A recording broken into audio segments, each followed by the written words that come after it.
Today is Tuesday, Parashat Noach. It's also Rosh Chodesh. It's the first day of the 2 days of Rosh Chodesh of Mar Cheshvan. So may we all have a very good month, a month with many blessings, Be'ezat Hashem. The Chok L'Israel today, in the portion that deals with the Halakha Psuka, dealt with the issue of Ribit, of the Isur, the sin of charging interest to a fellow Jew. We are not allowed to charge interest to a fellow Jew, and the Halakha Psuka went into some details regarding this halakha. First one, tzarich leizaher, you have to be very careful, beribit, with the subject of charging interest to a fellow Jew. V'chama lavin ne'emru bo. There are many, not just one, there are several negative commandments that were said about the subject of charging interest to a fellow Jew.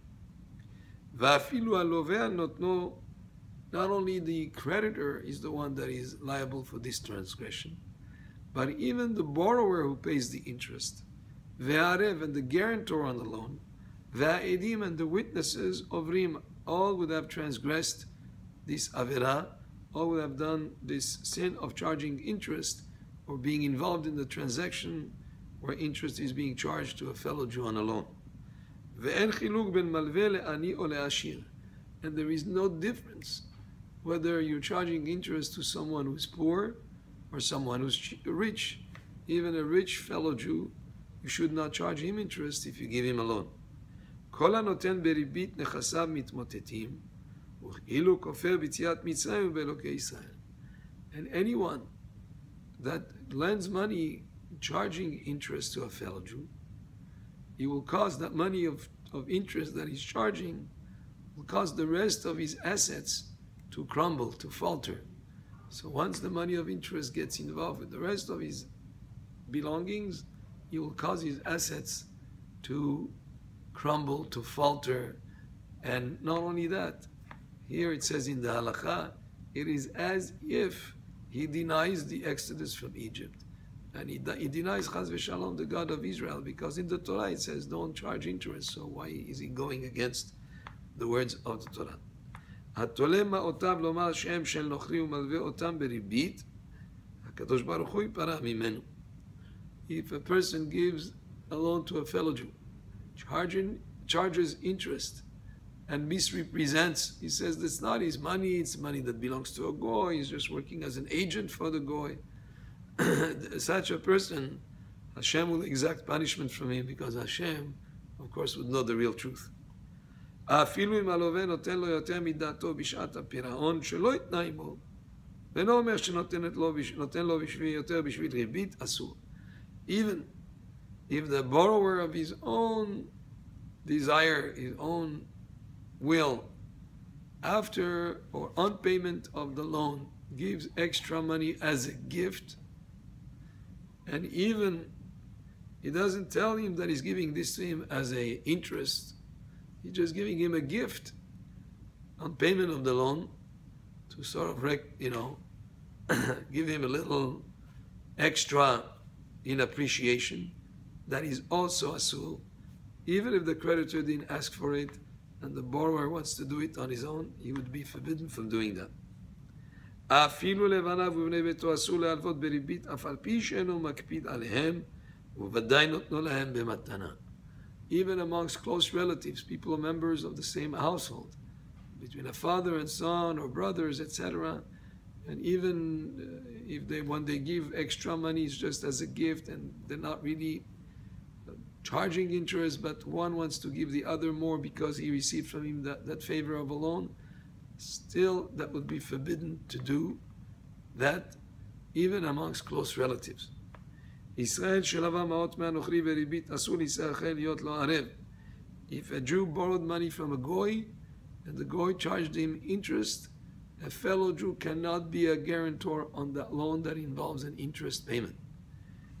נוכרי שלווה מישראל בריבית, אסור לישראל להיות לו ערב.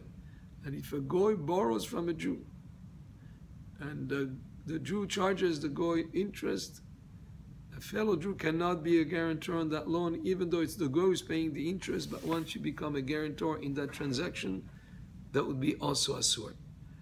Now, just to mention, you're allowed to invest money into a business and sharing the profits with the person who's handling the business activity. That's why if a person was to give a loan, not as a loan charging interest, but rather a joint venture type of activity where he's investing money, a person works with that money to make profit and shares the profit with the person who's invested the money, that would be permitted. That's why some transactions that start being just as a loan can be turned into a joint venture type of transaction.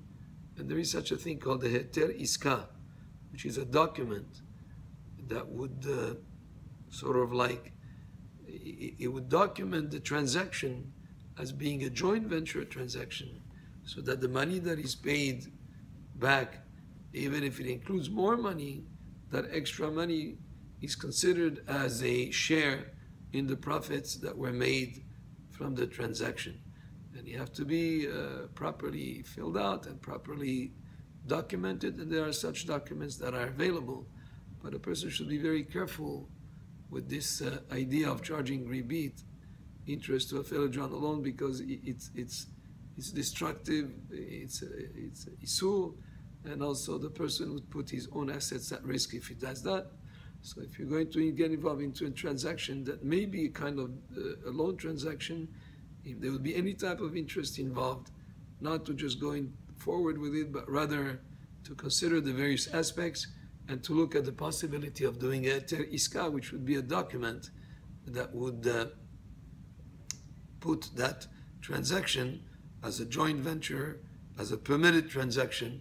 And there are documents, and by the way, we have in our library here at Emma Banim a complete book just on this subject of ribit, of charging interest, and what is the permissible to do certain way to do certain transactions, and very much related to modern day transactions that happen in business or in personal life. This was from the Chok L'Israel of today for Tuesday, Parashat Noach. Baruch Adonai Le'olam. Amen ve'amen.